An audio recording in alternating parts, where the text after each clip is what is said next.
نحمدہ ونصلی ونسلم علی سیدنا و مولانا محمد رسولہ النبی الامین المکین الحنین الکریم الرؤوف الرحیم اما بعد بسم اللہ الرحمن الرحیم۔ معزز سامعین و ناظرین، الحمدللہ تعالی ہم اللہ عز و جل کی توفیق سے تصوف اور تعلیمات صوفیہ کے سلسلہ وار موضوع پر گفتگو کر رہے ہیں، اور ہمارا موضوع سخن پچھلی نشست سے یہ ہے کہ تصوف اور شریعت، یعنی تصوف اور تعلیمات کتاب و سنت کا آپس میں ربط کیا ہے؟ کیا تصوف میں کوئی چیز خلاف شریعت ہے، یا تصوف کتاب و سنت کی تعلیمات کی مخالفت افورڈ کر سکتا ہے یا نہیں؟ تو میں نے پچھلی نشست میں علامہ ابن تیمیہ کی کتاب الاستقامہ سے ریفرنسز کا آغاز کیا، اور جن ائمہ تصوف کے حوالہ جات دیے وہ تمام ریفرنسز خود علامہ ابن تیمیہ نے امام ابو القاسم القشیری کی کتاب الرسالۃ القشیریہ سے لیے، اور امام ابو عبد الرحمن السلمی کی کتاب طبقات سلمی سے لیے۔ مگر علامہ ابن تیمیہ کی کتاب الاستقامہ سے میں نے بات کا آغاز اس لیے کیا ہے، ہر چند کے بعد ازاں ہم خود الرسالہ القشیریہ اور طبقات سلمی پر آئیں گے اصل کتابوں سے، مگر یہ خود اتھارٹی ہیں ابن تیمیہ، ان سے بات کا آغاز اس لیے کیا تاکہ یہ معلوم ہو کہ علامہ ابن تیمیہ نہ صرف یہ کہ وہ تصوف کے منکرین اور معترضین میں سے نہیں ہیں، بلکہ وہ تصوف کے قائلین میں سے ہیں، تصوف کے عاملین میں سے ہیں، تصوف کا دفاع کرنے والے، جیسا کہ انہوں نے اپنی کتاب الاستقامہ میں تصوف کا اور اکابر ائمہ تصوف کا دفاع کیا ہے، اور ان کی اصل تعلیمات کو دلائل کے ساتھ لکھا ہے۔ اسی سلسلے کی یہ کڑی ہے کہ اس باب میں وہ بیان کرتے ہیں کہ علم تصوف اور صوفیہ کے ہاں جہاں بھی لفظ علم استعمال ہوتا ہے اس سے مراد شریعت ہوتی۔ وہ بیان کرتے ہیں لسان صوفیہ میں لفظ علم سے مراد ہمیشہ شریعت ہوتی، کتاب و سنت ہوتی، اور پھر اس کے بعد وہ اقوال لائے ہیں ترتیب سے جنہیں میں بیان کرتا آ رہا ہوں، اور اب تک ان میں سے 6 اقوال میں نے بیان کیے تھے پچھلی نشست میں۔ آخری امام ابو حفص عمرو بن سلمہ الحداد النیشاپوری کا تھا، جس کو ابن تیمیہ نے بیان کیا امام ابو القاسم القشیری اور امام سلمی کی کتب سے لے کر ثبوت کے طور پر کہ تصوف سارا کا سارا مطابقت شریعت کا نام ہے، تصوف کاملاً ظاہر و باطن میں کتاب و سنت کے ساتھ دائمی موافقت کا نام ہے، تصوف کاملاً اتباع سنت نبوی صلی اللہ علیہ وسلم کا نام ہے، اور کوئی چیز جو اتباع سنت کے خلاف ہو، کوئی چیز جو احکام شریعت کے خلاف ہو، کوئی چیز جو قرآن اور حدیث کی تعلیمات کے خلاف ہو، وہ صوفیہ کے ہاں مردود ہے، مقبول نہیں ہے۔ اس لیے حضرت امام ابو حفص النیشاپوری کا آخری قول جو میں نے کوٹ کیا، وہ فرماتے ہیں کہ جو شخص ہر لمحہ اپنے ہر عمل کو، ہر فعل کو، ہر قول کو اور اپنے ہر حال کو ہر لمحہ کتاب و سنت کے ترازو میں تولتا نہ رہے، اور احکام شریعت اور کتاب و سنت کے ساتھ ان کی مطابقت اور موافقت کا جائزہ نہ لیتا رہے، اس کو تصوف میں مردان حق کی فہرست میں اور مردان حق کی کتاب اور دیوان میں شامل نہیں کیا جاتا، وہ مردان حق میں شمار ہی نہیں ہوتا، وہ خارج ہے تصوف اور صوفیہ کے طبقے سے۔ اب اس سلسلے میں آگے علامہ ابن تیمیہ نے حضرت جنید بغدادی رضی اللہ تعالیٰ عنہ ان کا قول کوٹ کیا ہے، جن کا پورا نام ہے حضرت امام ابو القاسم جنید بن محمد بن الجنید البغدادی الخزاز۔ یہ بھی امام صوفیہ اور سید الطائفہ ہیں، تمام طبقات صوفیہ کے سید اور امام ہیں۔ اور یہ کتاب و سنت، یہ بھی کتاب و سنت اور حدیث کے علم اور فقہ کے علوم کے امام تھے، ان کے قواعد کے محافظ تھے۔ اور ان کا دور بھی امام بخاری، امام مسلم کا دور ہے، چونکہ ان کی وفات 279 میں ہو گئی۔ جو اصحاب سیاستہ جو ائمہ حدیث ہیں ان کا زمانہ ہے، کسی کا آگے کسی کا ذرا پیچھے۔ اور ان کے احوال بھی جس طرح طبقات صوفیہ کی کتابوں میں ہیں، سلمی کی اور طبقات کبریٰ امام شارانی کی،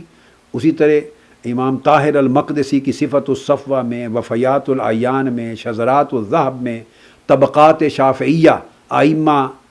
فقہ میں، اور الاعلام تو محدثین کی کتابوں میں، اور پھر اس طرح سیر اعلام النبلاء اور طبقات محدثین کی کتابوں میں جو علامہ ذہبی کی ہیں، امام ابن الجوزی کی ہیں، امام عسقلانی کی ہیں، اور امام مزی کی ہیں تہذیب الکمال، تو ان کے تذکرے پھر وہاں بھی ہیں۔ اور یہ بات میں نے تفصیل سے عرض کر دی تھی کہ ہر امام تصوف قرون اولیٰ کا وہ امام حدیث بھی تھا، امام فقہ بھی تھا، امام عقیدہ بھی تھا، امام علوم قرآن، امام تفسیر بھی تھا، اور وہ تصوف کو شریعت کی پوری جامعیت کے ساتھ لے کے چلتے تھے، اور یہی تصوف کا اصل تصور ہے۔ تو حضرت جنید بغدادی رضی اللہ تعالیٰ عنہ نے فرمایا الطرق کلها مسدودۃ علی الخلق الا من اقتفى اثر الرسول صلی اللہ تعالیٰ علیہ وآلہ وسلم۔ فرماتے ہیں خود کہ جو ہمارا طریقہ ہے تصوف کا، اللہ تبارک و تعالیٰ کی طرف لے جانے کا طریقہ تصوف کا، اس کے تمام طریقے، اس کے تمام راستے مخلوق پر بند کر دیے گئے ہیں۔ کوئی راستہ بھی مخلوق کو اللہ کی طرف نہیں لے جا سکتا۔ یہ تصوف ہے، یہ تصوف ہے۔ تصوف یہ کہہ رہا ہے کہ کوئی راستہ بندوں کو اللہ کی طرف نہیں لے جا سکتا اگر وہ راستہ اثر رسول یعنی سنت رسول صلی اللہ علیہ وسلم کی پیروی پر مشتمل نہیں ہے۔ صرف وہ راستہ جس پر اتباع سنت نبوی صلی اللہ علیہ وآلہ وسلم، اتباع کتاب و سنت، اتباع شریعت کی تصدیق و توثیق ہوگی، وہی راستہ تصوف میں مقبول ہے اور معمول بھی ہے، اور وہی راستہ بندے کو اللہ کی طرف لے جاتا ہے۔ علاوہ پابندی شریعت کے علاوہ تمام راستے مسدود ہیں، وہ اللہ کی طرف بندے کو نہیں لے جاتے۔ پھر حضرت جنید بغدادی رضی اللہ تعالیٰ عنہ نے ایک اور بات کہی، آپ نے فرمایا ان علمنا ھذا، اور ایک مقام پر ان مذہبنا ھذا، ہمارا یہ مذہب تصوف اور ہمارا یہ علم تصوف، ھذا مقید بالکتاب والسنہ، یہ قید کیا ہوا ہے کتاب و سنت کے اندر۔ یعنی تصوف مقید ہے کتاب و سنت میں، تصوف مقید ہے احکام شریعت میں، تصوف مقید ہے اتباع سنت محمدی صلی اللہ تعالیٰ علیہ وآلہ وسلم کے ساتھ۔ یعنی تصوف کے کسی حال، کسی تعلیم اور تصوف کی تعلیمات کے کسی گوشے کو شریعت سے آزادی حاصل نہیں ہے، اور کتاب و سنت سے برات حاصل نہیں ہے۔ جو کتاب و سنت کی مطابقت، موافقت اور متابعت میں نہیں ہے، وہ حال تصوف میں مقبول نہیں، وہ مردود ہے۔ بلکہ تیسرا قول حضرت شیخ جنید بغدادی رضی اللہ تعالیٰ عنہ کا یہ بھی آپ فرماتے ہیں من لم یحفظ القرآن ویکتب الحدیث لا یقتدی بہ فی ھذا الامر، یعنی ہمارے امر تصوف میں یاد رکھ لیں، جو شخص قرآن مجید کو حفظ نہ کرے اور جو شخص حدیث نبوی کو نہ لکھے اور حدیث نبوی کا مطالعہ نہ کرے اور اس کو یاد نہ کرے، یعنی قرآن اور سنت کو جو شخص قرآن اور حدیث کو یاد نہ کرے، قرآن کو حفظ نہ کرے، حدیث کو لکھے اور لکھ کر محفوظ نہ کرے، فرمایا ہمارے طریق تصوف میں اس شخص کی ابتدا نہیں کی جاتی۔ اب اس کے اندر کتنے دو خوبصورت حسین باتیں کہی گئیں۔ ایک تو یہ واضح کر دیا گیا ان لوگوں کے لیے جو تصوف کو معاذ اللہ خلاف سنت اور خلاف شریعت یا خلاف کتاب و حدیث، قرآن و حدیث سمجھتے ہیں، مغالطہ دور کر دیا کہ تصوف کے اندر وہ شخص مقتدا ہی نہیں ہے، رہبر پیشوا ہی نہیں ہے، وہ شخص پیر و مرشد ہی نہیں ہو سکتا، اس کی اقتداء ہی جائز نہیں، اس سے بیعت ہی جائز نہیں، جو قرآن کا عالم نہیں ہے اور حدیث کا عالم نہیں، جس نے قرآن اور قرآن کے علوم کو حفظ نہیں کیا بقدر ضرورت جو ضروری ہیں واجب ہیں، اور حدیث کو نہیں لکھا اور حدیث کو یاد نہیں کیا اور حدیث کو پڑھا نہیں اور سمجھا نہیں اس قدر جو واجب ہے۔ طلب علم فریدۃ علی کل مسلم، جتنا علم جس قدر فرض ہے، تاکہ اس سے احکام شریعت پورے معلوم ہو سکیں، حلال و حرام کے احکام، فرائض معلوم ہو سکیں، واجبات معلوم ہو سکیں، سنتیں معلوم ہو سکیں، مستحبات معلوم ہو سکیں، مباح معلوم ہو سکے، حرام کیا ہے معلوم ہو سکے، مکروہات کیا ہے معلوم ہو سکے، مکروہ تحریمی کیا ہے، مکروہ تنزیہی کیا ہے، ادھر مستحب کیا ہے، اولا کیا ہے، ادھر خلاف اولا کیا ہے، حلال کیا ہے، یہ سارے احکام شریعت کے جن کو اپنانا مطلوب اور مقصود ہے، ان کو جاننے کے لیے جس قدر علم شریعت کا اور قرآن و سنت کا ضروری ہے، جب تک وہ علم حاصل نہ ہو اس وقت تک وہ تصوف میں وہ شخص پیر و مرشد نہیں ہو سکتا۔ لا یقتدا بہ فی ھذا الامر، ہمارے امر تصوف میں اس شخص کی اقتداء یعنی پیروی نہیں کی جائے گی، اسے اپنا مرشد نہیں بنایا جائے گا۔ یہ کون کہہ رہا ہے؟ سید الطائفہ، امام الصوفیہ حضرت شیخ جنید بغدادی رضی اللہ تعالیٰ عنہ، جو تمام طرق و سلاسل تصوف جن کے ذریعے اوپر جاتے ہیں۔ تو ایک طرف تو یہ بات واضح ہو گئی کہ گویا اپنے آپ کو شریعت کی پابندی سے آزاد تصور کرنے والا شخص وہ نہ صوفی ہے، نہ وہ پیر ہے، نہ مرشد ہے۔ جو شخص کسی کے ساتھ ارادت رکھے، نسبت رکھے، عقیدت رکھے، اسے اپنا شیخ سمجھے، اسے اپنا پیشوا سمجھے، رہبر سمجھے، کسی کی اقتداء کرنا چاہے، تو اس فیصلے سے قبل یہ ضروری ہے کہ جانا جائے کہ یہ کتاب و سنت کا کتنا عالم ہے اور کتاب و سنت اور شریعت پر کتنا عامل ہے۔ یہ پہلا قدم ہے۔ اس کے بعد پھر شریعت کے اس تقاضے کو پورا کرنے کے بعد اگلا مرحلہ پھر طریقت کا آتا ہے، پھر حقیقت کا آتا ہے۔ اسی طرح جیسے حدیث جبرائیل میں علیہ السلام انہوں نے جب پوچھا 3 مراحل کا، 3 درجات اور 3 مراتب کا، دین کے 3 مراتب کا، تو ایک اول تھا، ایک وسط تھا، ایک اس کی انتہا تھی یعنی اس کا کمال تھا۔ اول یعنی ابتدا، پوچھا مل اسلام، اسلام کیا ہے؟ اسلام اعمال کا نام ہے اور اعمال سے مراد اعمال ظاہری ہے۔ اس کے بعد پوچھا ایمان کیا ہے؟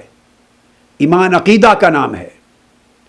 اس عقیدہ میں ظاہر اور باطن کے دونوں امر جمع ہیں، اقرار باللسان بھی ہے اور تصدیق بالقلب بھی ہے۔ تو ظاہر اور باطن کے دونوں امر ایمان میں جمع ہیں۔ تو یہ ابتدا تھی اسلام سے۔ وسط میں ایمان جس کے ذریعے وہ اسلام اور ایمان کا سارا نور باطن تک چلا گیا، اور تیسرا درجہ جو کمال کا درجہ تھا دین کا وہ پوچھا احسان۔ تو آقا علیہ السلام نے وہ حالت قلب و روح کو بیان کیا۔ تو اسلام عمل تھا، ایمان عقیدہ تھا، اور احسان حالت قلبی تھی، اور یہ حالت قلبی یہ مقصود طریقت اور مقصود تصوف ہے۔ ان تعبد اللہ کأنک تراہ فإن لم تکن تراہ فإنہ یراک، کہ تو اللہ کی عبادت اس حال میں کرے، تیرے قلب کو باطن کو یہ حالت نصیب ہو گویا تو اللہ کا مشاہدہ کر رہا ہے، اور اگر تو اس کو دیکھنے کی پوزیشن میں اپنے آپ کو نہ لا سکے، یہ حالت تیری مضبوط و مستحکم اور عرفہ نہ ہو، تو کم سے کم تیری حالت مراقبہ کی ہو کہ اللہ تجھے دیکھ رہا ہے۔ تو یہ حالت مشاہدہ میں، یہ حالت مراقبہ میں قلب کا ہونا،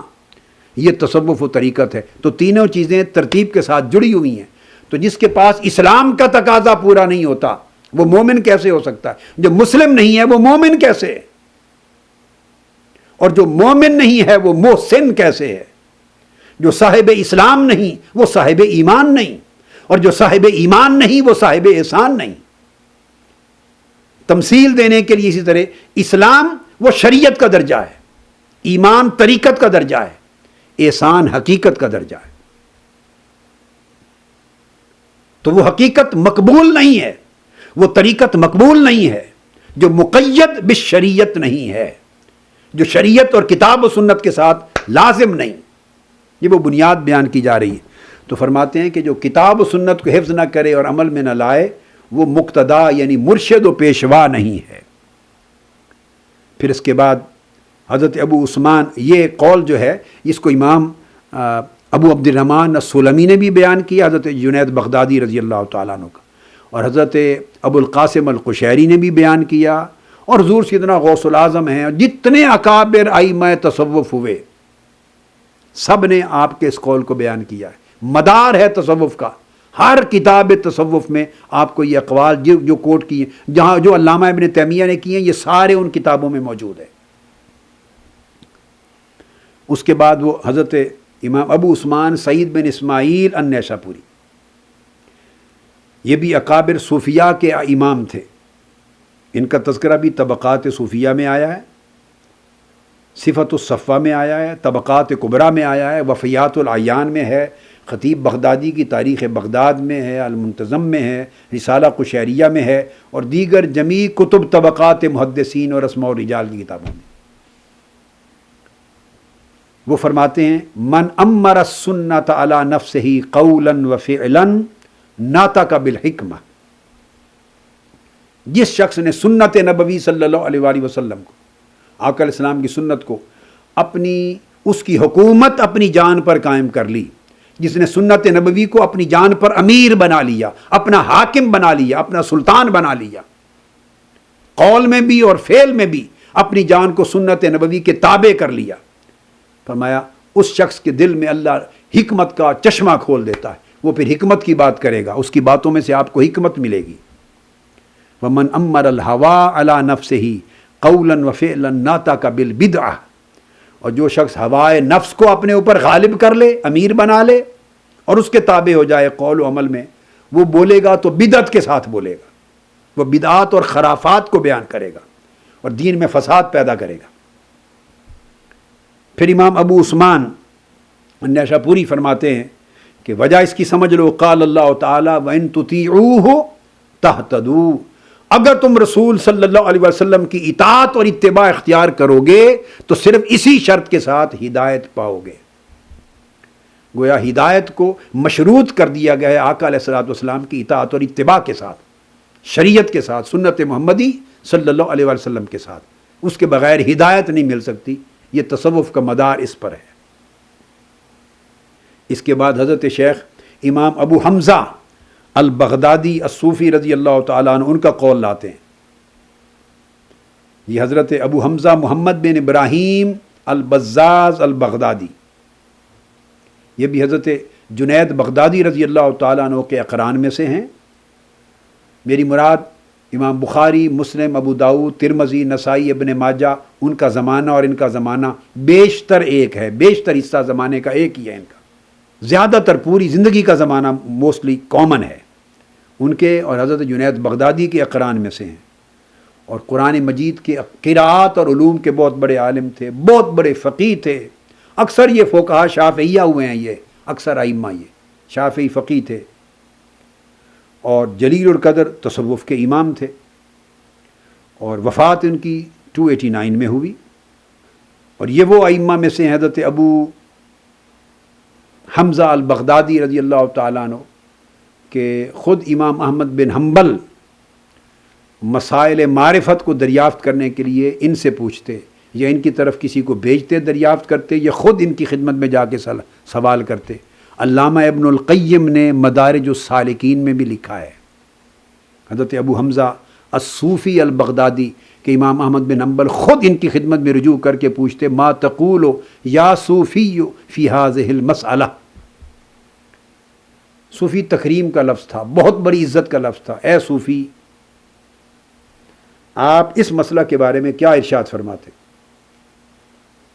امام شافعی رضی اللہ تعالیٰ عنہ بھی ان کی طرف رجوع کرتے، ان اکابر ائمہ تصوف میں سے ہیں۔ اب وہ فرماتے ہیں من علم الطریق الی اللہ سہل علیہ سلوکہ ولا دلیل علی الطریق الی اللہ الا متابعۃ الرسول فی احوالہ و اقوالہ و افعالہ۔ علامہ ابن تیمیہ نے یہ بھی رسالہ قشیریہ سے لیا۔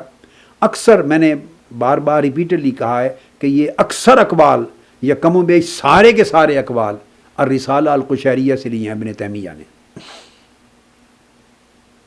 اور چونکہ یہ متفق علیہ اقوال ہے، اس میں کسی کا اختلاف نہیں ہے ان کی روایت پر، لہٰذا امام سلمی سے لے کے بعد کے متاخرین تک سب ان کو لیتے رہے اور تصوف کا مدار انہی اقوال پہ ہے۔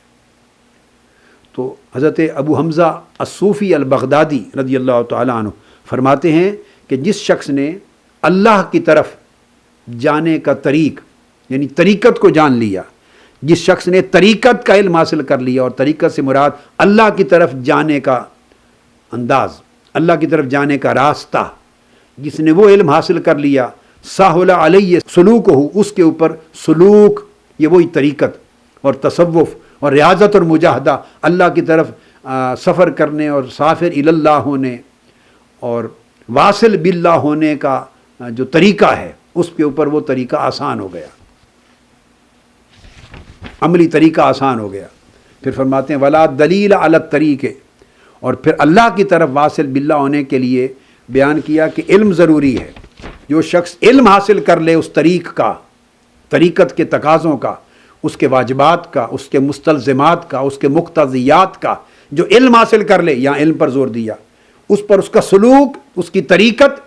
آسان ہو گئی۔ اور فرماتے ہیں کہ کوئی طریق اللہ کی طرف جانے کا تصوف میں نہیں ہے الا متابعت الرسول صلی اللہ علیہ وآلہ وسلم، سوائے اتباع رسول کے۔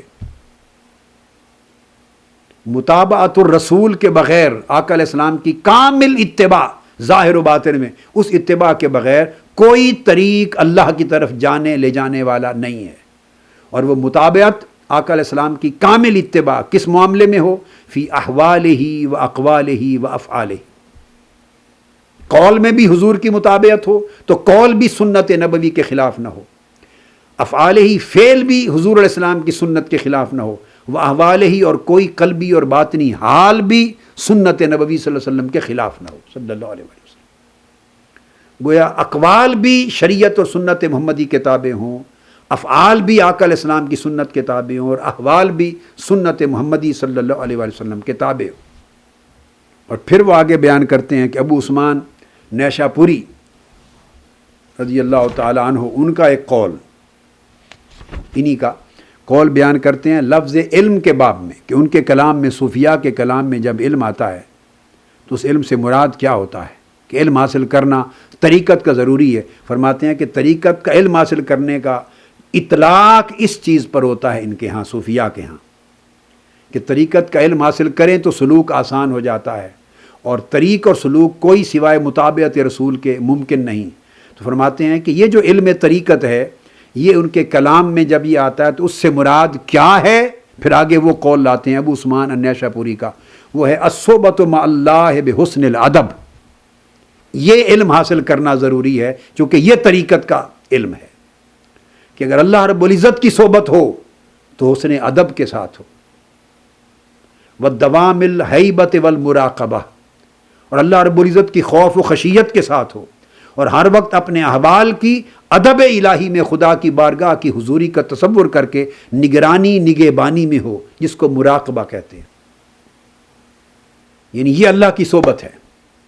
وہ کہتے ہیں کہ ہر وقت اللہ کے حقوق ادا کرتے ہوئے، اللہ رب العزت کے فرائض ادا کرتے ہوئے، احکام الہیہ کی بجا آوری کے دوران ہر وقت حسن ادب قائم رہے، ہر وقت خوف و ہیبت، اللہ رب العزت کا خوف قائم رہے، بندہ بے پرواہ اور غافل نہ ہو، اور ہر وقت اپنے اعمال کی بجا آوری میں اور اپنے احوال کے اصول میں نگہبان و نگران رہے، مراقب رہے، حالت مراقبہ میں۔ اگر یہ تین شرائط ہر وقت پوری رکھے، نگرانی باطن کا، اللہ رب العزت کے خوف و خشیت کی حفاظت کا، اور اللہ پاک کے لیے ہر عمل کی بجا آوری میں حسن ادب کا، تو اگر یہ تین چیزیں ہر وقت قائم رہیں تو گویا بندہ اللہ رب العزت کی صحبت میں ہے۔ اس کا معنی ہے کہ بندے کو اللہ کی صحبت حاصل ہے، کہ ہر وقت اللہ کے حضور ہر عمل کی بجا آوری میں، ہر طاعت میں، ہر عبادت میں، فرض میں، سنت میں، نفل میں، معاملہ میں، اخلاق میں، ہر عمل میں اللہ رب العزت کے لیے جو ادا کر رہا ہے اس کو کمال ادب کے ساتھ قائم کرے، اور ادب کبھی ترک نہ ہو۔ حتیٰ کہ صوفیاء کیا کرتے ہیں، ایسے بیٹھے تو لمبے پاؤں مجلس کے اندر پاؤں کو لمبا نہیں کرتے۔ حضور داتا گنج بخش علی حجویری نے اس کو کوٹ کیا ہے ایک حدیث نبوی کی روشنی میں۔ اس لیے وہ فرماتے ہیں کہ یہ اللہ رب العزت کی جب ہر وقت حاضری کا تصور رکھتے ہیں حضوری کا، تو وہ اس انداز کے ساتھ نہیں بیٹھتے کہ جو انداز نشست اور انداز مجلسی بے ادب ہو، ادب کے ساتھ بیٹھتے، 2 زانو بیٹھتے یا 4 زانو بیٹھتے ہیں۔ تو ہر لمحہ حسن ادب کو قائم رکھنا، ہر لمحہ اللہ رب العزت کے خوف و خشیت کا قلب و باطن پہ وارد ہوتے رہنا، اور ہر لمحہ حالت مراقبہ میں رہنا کہ اللہ مجھے دیکھ رہا ہے، اللہ تعالیٰ مجھے دیکھ رہا ہے، میرے اس عمل ظاہر میں بھی، عمل باطن میں بھی، میرے اس قال کو بھی، میرے اس حال کو بھی۔ جب یہ دھیان رہے کہ اللہ رب العزت مجھے اپنی نگاہ میں رکھے ہوئے ہے اور اس حال پر نگہبان و نگران ہو، تو پھر بندہ کبھی بھی نہ بے عملی کرتا ہے نہ بے ادبی کرتا ہے۔ فرماتے ہیں اگر ان 3 چیزوں کی محافظت ہو تو یہ الصحبۃ مع اللہ ہے، یہ اللہ کی صحبت ہے۔ اس کے بعد فرماتے ہیں کہ والصحبۃ مع رسول اللہ صلی اللہ علیہ وآلہ وسلم باتباع سنتہ ولزوم ظاہر العلم، اور ہر وقت بندہ حضور علیہ الصلوۃ والسلام کی بھی صحبت میں رہے، اللہ رب العزت کی صحبت میں رہے، اس کے حسن ادب کے ساتھ، اس کے خوف و خشیت کے ساتھ اور حالت مراقبہ کے ساتھ، اور ہر لمحہ بندہ صحبت نبوی صلی اللہ علیہ وآلہ وسلم میں رہے، آقا علیہ السلام کی صحبت میں رہے۔ کس طرح؟ آقا علیہ السلام کی محبت کے ساتھ، اور ہر لمحہ، ہر قول پر، ہر فعل پر اور ہر عمل پر حضور علیہ السلام کی سنت کو جاری رکھنے کے ساتھ، کامل اتباع سنت کے ساتھ، کہ اس کا کوئی قول آقا کی سنت کے خلاف نہ ہو، اس کا کوئی فعل آقا کی سنت کے خلاف نہ ہو، اس کا کوئی عمل آقا کی سنت کے خلاف نہ ہو، اس کا کوئی حال آقا کی سنت کے خلاف نہ ہو۔ تو گویا اپنا ہر قول، فعل، عمل اور حال سنت محمدی صلی اللہ علیہ وآلہ وسلم کے تابع رکھے، ولزوم و ظاہر العلم، اور جو ظاہری علم شریعت کے ذریعے آقا علیہ السلام نے امت کو عطا کیا ہے، اسے ہر لمحے اپنے اوپر لازم رکھے اور جانچتا رہے کہ میری یہ بات کہیں امر شریعت کے خلاف تو نہیں، میرا یہ قدم احکام شریعت کے خلاف تو نہیں، میرا یہ انداز یا میرا یہ ارتکاب فعل یہ اوامر اور نواہی شریعت کے خلاف نہیں، تو شریعت اس کے اوپر ہر لمحہ ہر عمل میں حاکم رہے۔ تو شریعت کی حکمرانی کو قائم رکھنا اور سنت نبوی صلی اللہ علیہ وسلم کو اپنے اوپر لازم کیے رکھنا، ہر لمحہ جو شخص ان 2 شرائط کو پورا رکھے، گویا وہ ہمہ وقت آقا علیہ الصلوۃ والسلام کی صحبت میں ہے۔ 2 چیزیں۔ پھر تیسری فرماتے ہیں والصحبۃ مع اولیاء اللہ تعالی بالاحترام والخدمہ، اور اولیاء کی صحبت کو قائم رکھے، اولیاء اللہ کی صحبت کو قائم رکھے، خواہ ظاہراً اور جسداً، یعنی فزیکلی ان کی مجلس میں بیٹھنا نصیب، یہ بڑی امپورٹنٹ بات ہے، ظاہراً ان کی مجلس میں بیٹھنا نصیب ہو یا نہ ہو، ظاہری ملاقات نصیب ہو یا نہ ہو، فزیکلی آپ ان کی کمپنی میں بیٹھے ہوں یا نہ بیٹھے ہوں، دور بھی ہوں، تو اولیاء اللہ کا احترام کرنا، ادب کرنا، ان کی تعظیم و تکریم کرنا کہ وہ اللہ کے دوست ہیں، اللہ کے محبوب و مقرب ہیں، والخدمہ، اور اگر فزیکلی ان کے ساتھ ملنا نصیب ہو جائے تو ان کی خدمت کریں۔ تو اولیاء اللہ کا ہر لمحہ تعظیم اور احترام برقرار رکھنا، اور اگر موقع مل سکے تو ان کی خدمت کرنا، یہ احترام اور خدمت 2 عمل اگر رہیں تو گویا ہر لمحہ آپ اللہ کے ولی کی صحبت میں ہیں۔ اگر سنت کی اتباع اور احکام شریعت کا لزوم قائم رہے تو ہر لمحہ آپ بارگاہ محمدی صلی اللہ علیہ وسلم کی صحبت میں ہیں۔ اعمال کا حسن ادب، خوف و خشیت اور مراقبہ قائم رہے تو گویا ہر لمحہ آپ اللہ رب العزت کی صحبت میں ہیں۔ اور پھر فرماتے ہیں وصحبۃ مع الاہل بحسن الخلق، اور جو صحبت کرے اپنے اہل و عیال کے ساتھ، اپنے اہل و عیال کے ساتھ جو صحبت کریں تو حسن خلق کے ساتھ کریں، حسن اخلاق کے ساتھ کریں، یعنی جو برتاؤ آپ کا اہل و عیال کے ساتھ ہو، یہ صحبت، یعنی یہ دونوں طریق پر اس کا معنی ہے، یعنی حسن ادب، خوف و خشیت اور مراقبہ جاری رکھا تو آپ کو اللہ کی صحبت نصیب ہوئی۔ اب اس کے دوسرے اینڈ سے بھی اس کا معنی ہے، یعنی کہ اللہ رب العزت کے ساتھ تمہاری صحبت، یعنی تمہارا معاملہ حسن ادب کے ساتھ ہو، دوام مراقبہ کے ساتھ ہو اور خوف و خشیت کے ساتھ ہو، تو یعنی اللہ کی صحبت کے یہ آداب ہیں، دونوں طرف سے اس کا معنی ہے۔ تو صحبت کو، اللہ کی صحبت کو اور تعلق کو پہلے لے لیں تو اس کے ساتھ معاملے کی ادائیگی کے یہ آداب ہیں، اگر آداب کو پہلے لے لیں تو آداب پورے ہو جائیں تو گویا اللہ کے ساتھ آپ اپنے صحبت اور معاملے کو آپ نے درست کر لیا۔ آقا علیہ الصلوۃ والسلام کی سنت ہمہ وقت لازم رہے اور شریعت کے احکام کی پابندی رہے تو آپ حضور کی صحبت میں ہیں، اور آقا علیہ الصلوۃ والسلام کی صحبت کے آداب اور حقوق کیا ہیں کہ ہر وقت سنت کی خلاف ورزی نہ ہو اور احکام شریعت کی اتباع رہے۔ اس طرح اولیاء کی مجلس میں ہوں یا نہ ہوں، ان کی تعظیم و احترام اور ان کی خدمت ان کی صحبت بھی بناتی ہے اور ان کی صحبت کے یہ حقوق بھی ہیں۔ اس طرح فرمایا اہل و عیال، بیوی بچے، ان کی صحبت حسن خلق کے ساتھ ہو، بیوی ہوں یا بچے ہوں، ان کا برتاؤ آپ کا حسن اخلاق کے ساتھ ہو، سختی کا نہ ہو، درندگی کا نہ ہو، سوء خلق کا، کڑوے طریقے کا نہ ہو، درستی کا نہ ہو، بدخلقی کا نہ ہو، حسن خلق ہو، نرمی ہو، پیار ہو، سخاوت ہو، عنایت ہو، لطف و کرم ہو، ان کا دھیان رکھنا ہو، تو ان کا ہر وقت حسن خلق کے ساتھ ان کو پیش آنا، یہ اہل و عیال کی صحبت ہے۔ والصحبۃ مع الاخوان بدوام البشر، اور دوستوں کے ساتھ جو صحبت ہے تمہاری وہ ہمیشہ چہرے کی مسکراہٹ کے ساتھ، حشاش بشاش، مسکراتے ہوئے چہرے کے ساتھ ملو، اور وہ جب آپ سے ملے تو انہیں بشارت ملے، خوشخبری ملے اور خوشی ملے،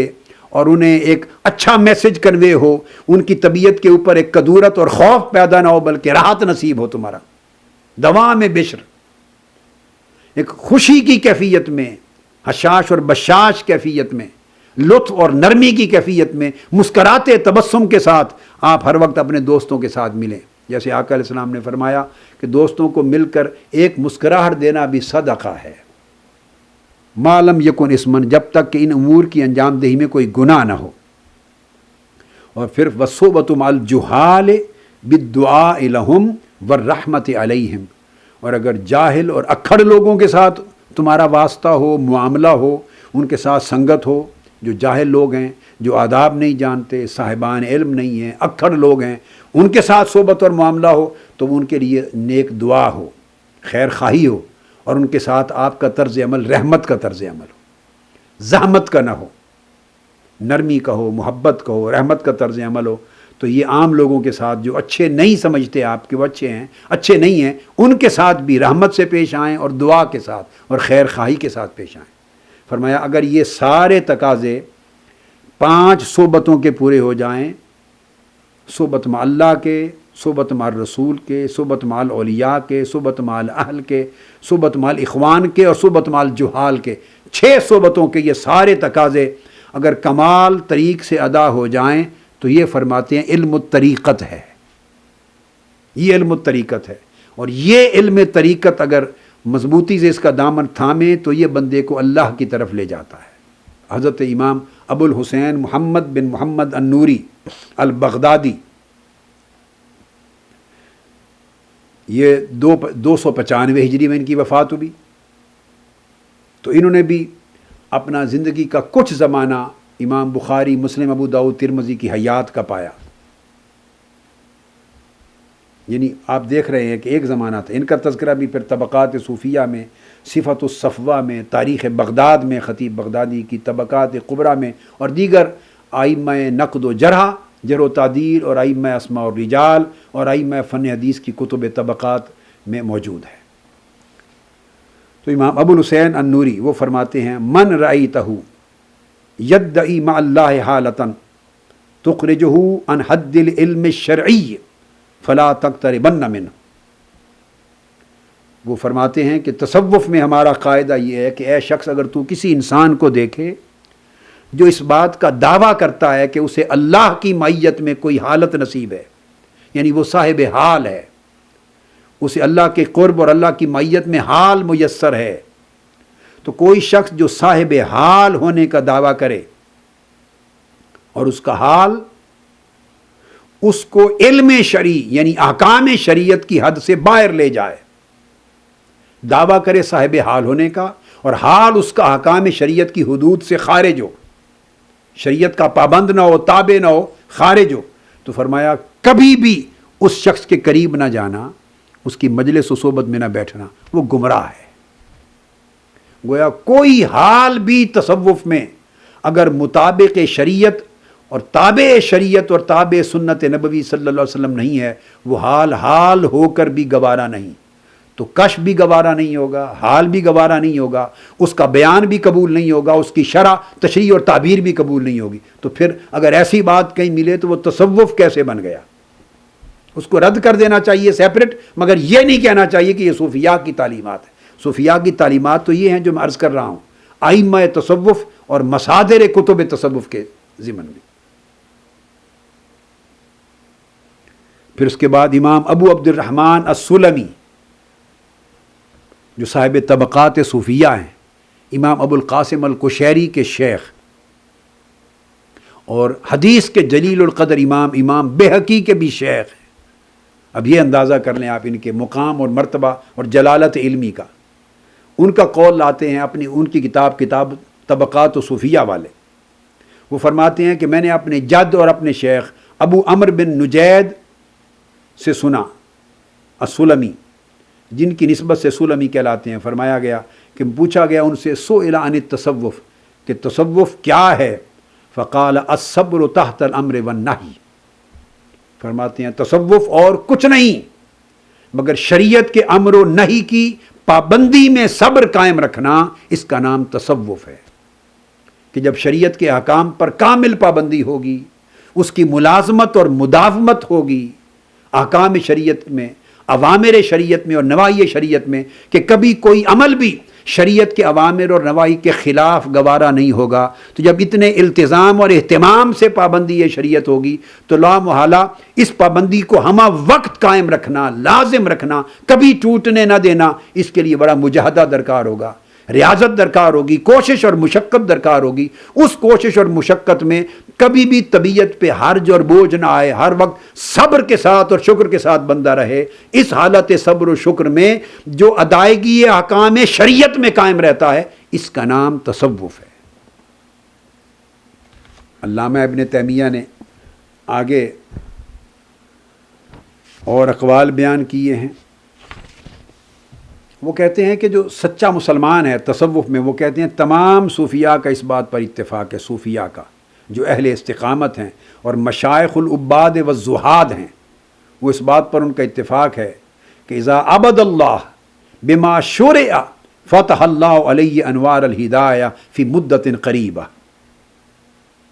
وہ کہتے ہیں کہ اس پر فالمہتدون من مشائخ العباد والزہاد یوصون باتباع العلم المشروع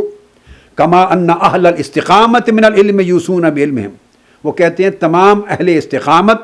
اور تمام مشائخ اعظام عباد اور زہاد کے اور تمام جلیل اور قدر شیوخیہ جماعت من شیوخ الطائفہ اور طبقہ صوفیاء کی ساری جماعت کا اس بات پر کانو مجمعین علی تعظیم الشریعہ، وہ شریعت کے احکام کی تعظیم اور اس کی پابندی پر ان کا اجماع ہے۔ تمام جماعت و شیوخ صوفیاء کا کانو مجمعین علی تعظیم الشریعہ متصفین بسلوک طریق الریادہ متفقین علی متابعت السنہ، کہ وہ شریعت کی پابندی پر سب کا اجماع ہے اور طریق اللہ کے سلوک پر سب کا اجماع ہے اور حضور علیہ السلام کی سنت کی مطابعت پر سب کا اتفاق ہے، اس پر کسی کا اختلاف نہیں۔ اور وہ یہ کہتے ہیں کہ جب مرد مومن اللہ رب العزت کی شریعت کے مطابق عبادت کرتا ہے، بما شرع، جو شریعت اور سنت نے جو طریق مقرر کیا عبادت کرتا ہے، تو فتح اللہ علیہ انوار الہدایت فی مدت قریبہ، تو اللہ پاک جلد ہی اس کے اوپر ہدایت کے انوار کا دروازہ کھول دیتا ہے، اس عبادت کے ثمر کے طور پر، کثرت عبادت کے طور پر، کثرت طاعت کے طور پہ، کثرت زہد اور ورع اور کثرت تقویٰ کے طور پر، یہ سب عبادت میں آتا ہے۔ جیسے فرمایا اللہ حضور علیہ السلام نے، اللہ رب العزت کی حدیث قدسی، لا یزال عبدی یتقرب الی بالنوافل حتی احببتہ فاذا احببتہ کنت سمعہ الذی یسمع بہ وکنت بصرہ الذی یبصر بہ وکنت یدہ التی یبطش بہا وکنت رجلہ التی یمشی بہا ولئن سألنی لأعطینہ ولئن استعاذنی لأعیذنہ۔ فرمایا کہ بندہ فرائض کی ادائیگی کے بعد جب عبادت میں کثرت کرتا ہے، نفلی عبادتوں میں، نفلی طاعت میں، نفلی تقویٰ میں، زہد میں، ورع میں، عبادات میں، اطاعت میں کثرت کرتا ہے، تو اس کثرت عبادت کے نتیجے میں یہاں فرمایا نا جس طرح کہ اللہ پاک اپنے انوار ہدایت کا دروازہ اس پر کھول دیتا ہے، نور کا دروازہ کھول دیتا ہے، یہاں فرمایا کہ میں اس کی کثرت عبادت اور کثرت زہد و ورع کے باعث اس کے ساتھ محبت کرنے لگ جاتا ہوں اور جب میں اسے اپنا محبوب بنا لیتا ہوں تو میں خود اس کے کان بن جاتا ہوں، اس کی سمع جس سے وہ سنتا ہے، میں اس کی آنکھ بن جاتا ہوں جس سے وہ دیکھتا ہے، میں اس مرد ولی کے ہاتھ بن جاتا ہوں جس سے وہ گرفت کرتا ہے، میں اس کے پاؤں بن جاتا ہوں جس سے وہ چلتا ہے۔ وَلَا إِن سَأَلَنِي لَأُعْطِيَنَّهُ، پھر وہ اپنے لیے یا کسی کے لیے جب مجھے سوال کرتا ہے، لَأُعْطِيَنَّهُ، میں ضرور بالضرور اس کے سوال پر اس کو عطا کرتا ہوں، اس کا سوال رد نہیں جاتا۔ وَلَا إِنِ اسْتَعَاذَنِي لَأُعِيذَنَّهُ، اور اگر کسی کے لیے پناہ مانگتا ہے تو میں اس کی بات کو رد نہیں کرتا، اس کی پناہ دے کر چھوڑتا ہوں، ضرور بالضرور عطا کرتا ہوں۔ گویا وہ اللہ کا محبوب جب بن جاتا ہے، اس باب میں آقا علیہ السلام نے اس سے قبل فرمایا من آذا لی ولی فقد آذنتہ بالحرب، اسی حدیث کا حصہ ہے کہ سو جس نے میرے ولی اور دوست کے ساتھ دشمنی کی، عداوت کی، میرا اس کے ساتھ اعلان جنگ ہے، کیونکہ اللہ اس کے اوپر اپنی ہدایت کے اور اپنے نور کے دروازے کھول دیتا ہے۔ اسی بات کو قرآن مجید میں کہا گیا افمن شرح اللہ صدرہ للاسلام فہو علی نور من ربہ، جس کا سینہ اللہ رب العزت اسلام کے لیے کھول دیتا ہے وہ اللہ کی طرف سے نور پر ہوتا ہے۔ اس مضمون کو یہاں بیان کیا کہ کس طرح وہ نور پر ہوتے ہیں۔ اس لیے وہ کہتے ہیں کہ یہ لفظ جو جہاں بھی صوفیاء کی کتب میں آپ لفظ العلم سیکھیں، پھر وہ بار بار دہرا رہے ہیں ابن تیمیہ اذا عرف معنی لفظ العلم، کہ جب جان لیا گیا کہ لفظ علم کا معنی کیا ہے، فی اصطلاحہم، صوفیاء کی اصطلاح میں لفظ علم کا معنی کیا، وہ کہتے ہیں اذا عرف، جب آپ جان چکے، میں نے اتنے حوالے دیے ہیں صوفیاء کے، وہ کہتے ہیں اتنے اقوال، اتنی تصریحات دی ہیں کہ جب وہ علم کہتے ہیں تو علم سے مراد کیا؟ علم سے مراد فقط علم شریعت ہوتا ہے، اتباع شریعت ہوتا ہے، اتباع سنت ہوتی ہے، کتاب و سنت اور قرآن و حدیث کے سوا کچھ نہیں ہوتا۔ ان کے ہاں علم کا معنی یہ، اور محدثین، تابعین، اتباع التابعین اور ائمہ حدیث کے اوائل دور میں جب علم استعمال ہوتا لفظ تو علم سے مراد علم الحدیث ہوتا تھا۔ محدثین جب لفظ علم استعمال کرتے تو اس سے مراد حدیث کا علم ہوتا، جب لفظ کتاب استعمال کرتے تو مراد قرآن ہوتا، جب مطلقاً خالی لفظ بغیر کسی اضافت کے العلم کہتے تو حدیث کے لٹریچر میں اس سے مراد حدیث کا علم ہوتا، علم الحدیث۔ صوفیاء جب علم کا لفظ استعمال کرتے ہیں تو وہ جامع ہوتا ہے بیک وقت قرآن اور سنت، یعنی کتاب و سنت اور قرآن اور حدیث دونوں کو جامع ہوتا ہے۔ تو صوفیاء کے ہاں لفظ علم سے مراد شریعت کاملہ ہوتی۔ تو وہ علامہ ابن تیمیہ کہتے ہیں جب آپ جان چکے کہ ان کی اصطلاح صوفیاء میں لفظ علم سے مراد کیا ہے، اس سے مراد فقط شریعت ہے، تو وہ کہتے ہیں کہ الصوفیۃ نزہو ہو، ان کی تنزیہ کی، کسی کی صفائی دی، کسی کو جھوٹے گمان یا اتہامات اور الزاموں سے پاک ٹھہرایا، رد کیا۔ جب بھی کہتے ہیں من حیث العلم، علم کے اعتبار سے، تو اس کا مطلب ہے اے من جہت شرع، یعنی شریعت کے اعتبار سے اس کی صفائی دی۔ وہو الکتاب والسنہ، یہ ابن تیمیہ کہتے ہیں کہ صوفیاء جب علم بولتے ہیں اس سے مراد شریعت لیتے ہیں، اور شریعت سے مراد ان کی پوری کتاب و سنت ہوتی، کتاب و سنت ہوتی۔ یہ آج ہم نے علامہ ابن تیمیہ کے ریفرنس سے، الاستقامت کے حوالے سے ہر چند کو وہ کوٹ کر رہے ہیں، قال القشیریو، قال القشیریو، کہیں قال السلمیو، اپنی کتاب میں حوالے امام ابو القاسم القشیری کے دے کے اقوال انہی کے لا رہے ہیں، مگر ابن تیمیہ کے ریفرنس سے آج ہم نے ان جلیل القدر ائمہ تصوف کے تمام یہ حوالہ جات پیش کیے۔ اس سے یہ بات اسٹیبلش ہو گئی کہ تصوف کے بارے میں یہ خیال کہ یہ خلاف شریعت کوئی چیز ہے، یہ خلاف دین کوئی تصور اور کوئی نظام اور کوئی فلسفہ ہے، یہ دین اور شریعت کے متوازی معاذ اللہ کوئی فکر ہے، یہ سراسر تصوف کے بارے میں بدگمانی ہے۔ اور ائمہ صوفیاء جو جلیل القدر ہستیاں ہیں تاریخ اسلام کی، جن کی قدر و منزلت ہر امام حدیث، امام فقہ، امام تفسیر، امام عقیدہ اور تمام محدثین اور شریعت کے تمام اعلام جو حجت ہیں وہ کرتے چلے آئے ہیں، اور جن کے اوپر ان کا اعتماد و اعتقاد رہا ہے، ان کے بارے میں بدظنی کرنا ہے۔ اس لیے علامہ ابن تیمیہ نے ان کی پوزیشن کی صفائی دی ہے، ان کو ڈیفینڈ کیا اور ان کی وضاحت کی ہے۔ آج کی گفتگو یہاں پہ ختم کرتے ہیں، اس کے بعد انشاءاللہ آگے ہم علامہ ابن القیم کا حوالہ دے کر اس کے حوالے سے اسی مضمون کو جاری رکھیں گے،